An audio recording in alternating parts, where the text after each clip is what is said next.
Korean විත් Lahiru මගේ YouTube channel එකට ඔයාලා හැමෝම සාදරයෙන් පිළිගන්නවා. ඉතින් මේ channel එකෙන් ඔයාලට කියලා දෙනවා කොරියානු විභාගය සමත් කරගන්න අත්‍යවශ්‍ය කරුණු සහ පාඩම් කොටස්. ඉතින් අපි යමු අද වීඩියෝ එකට.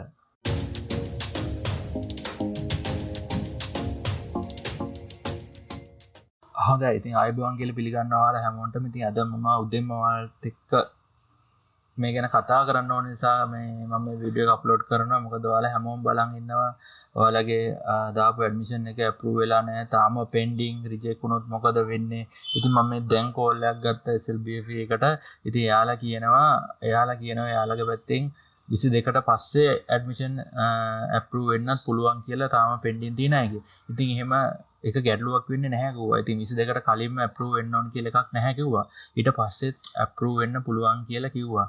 ඉතින් එතකොට මම ඇහුවා ඊට පස්සේ මම එයාලගෙන් අහුව ප්‍රශ්න ඒ විදිහට මොනවලත් ඒ කතා කරන නිසා මම ඇහුවා මිස් එතකොට මොනවා හරි ගැටලුවක් තිබුණොත් එයාලගේ දාපු ඇඩ්මිෂන් එකේ ඒක රිජෙක්ට් වුණොත් ඉතින් මොනවද කරන්න කියලා. ඊට පස්සේ එයාලා කිව්වා ඒක ගැටලුවක් වෙන්නේ නැහැ කිව්වා. ඇඩ්මිෂන් ඔයාලා 22කට කලින් ඇප්ලයි කරලා තිනවා නම් ඊට ඔයාලා ඇප්ලයි කරපුවගේ මොනවා හරි ගැටලුවක් තියෙනවා නම් 23 හෝ 24 වෙන්න පුළුවන් 25 වෙන්න පුළුවන් ඔයාලට රිජෙක්ට් කියලා මැසේජ් එකක් ආවොත් ඔයාලට ආපහු ඒක රීඇප්ලයි කරන්න පුළුවන් කියලා කිව්වා. ඕකෙදි වෙන්නේ එයාලා කිව්වා අලුතෙන් ඇප්ලයි කරන්න විතරයි බැරි වෙන්නේ දාපු අයට ගැටලුවක් වෙන්නේ නැහැ කිව්වා. ඒක ආපහු රීඇප්ලයි කරන්න chance එකක් තියෙනවා කියලා කිව්වා. ඉතින් ගොඩක් අය ඉතින් අහලා තිබ්බා තාම පෙන්ඩිං අය තාම ඉෂුව වෙලා නැහැ. ඉතින් ඒක ගැටලුවක් කරගන්න එපා. මොකද ඇත්තටම ඉතින් ඔයාලටත් හිතෙන්න ඕන මේ අන්තිම දවස් ටිකේ සෑහෙන්න ඇඩ්මිෂන් කට්ටිය දාන්න යොමු වෙලා තියෙනවා. ඉතින් එයාලටත් කරගන්න අමාරු වෙති අනිවාර්යයෙන්ම. මොකද නිකම්ම නෙවෙයි එයාලා එකකින් එක බලලා ඕනේ අප්‍රූව් කරන්න. ඉතින් ඒ නිසා තමයි කාලය ගත වෙන්නේ. ඉතින් ඇත්තටම කාලය අරගෙන හරි ඒක එකපාරකට කරලා ඉවර වෙලා වඩ අප්‍රූව් වුණොත් හොඳයි. නැත්තම් එයාලා අප්‍රූව් කරපෙගෙත් ඔයාලට ගැටලු තියුණොත් මොනවා හරි ඉතින් ඒක ඔයාලට ඉස්සරහට යනකොට ඒක ලොකු කරදරයක් වෙනවා. ඒ නිසා එයාලා කාලය පොඩ්ඩක් එයාලා කියලා තියෙනවනේ 22 පහ වුණත් ගැටලුවක් නැහැ. ඇඩ්මිෂන් ඔයාලා දාලා තියෙනවා නම් කිසිම ගැටලුවක් වෙන්නේ නැහැ. ඔයාලට ඒකට ප්‍රශ්නයක් තිබුණොත් ආයෙ රීඇප්ලයි කරන්න පුළුවන්. 22 පහ වෙලා වුණත් ඇප්ලයි ඒක ඉෂුව වෙන්න පුළුවන් කියලා කිව්වා. ඉතින් ඒක ඇත්තටම සාධාරණ හේතුව. මොකද මේ පාර අනිත් හැම පාරටම වැඩිය ලොකු ඇඩ්මිෂන් ප්‍රමාණයක් ඇවිල්ලා තිනවා. සේරටම තියෙන දවස් මෙන්න මෙච්චරයි 22 වෙනකම් විතරයි. ඉතින් අතර වාරේ එකින් එක බල හැමදේම වැරදි කරන්න ඕන. තව දෙයක් කියලා කිව්වා සෑහෙන්න වැරදිත් එක්ක ඇවිල්ලා තියෙකෝ ගොඩක් ඒවා. ඉතින් යාලා කියනවා පුළුවන් තරම් දාන එක කලබල වෙන්නේ නැතුව පුළුවන් තරම් නිවැරදිව දාගන්න බාන එක ඒක යාලටත් ලේසි ඉදිරියට අපිටත් ලේසි කියලා කිව්වා.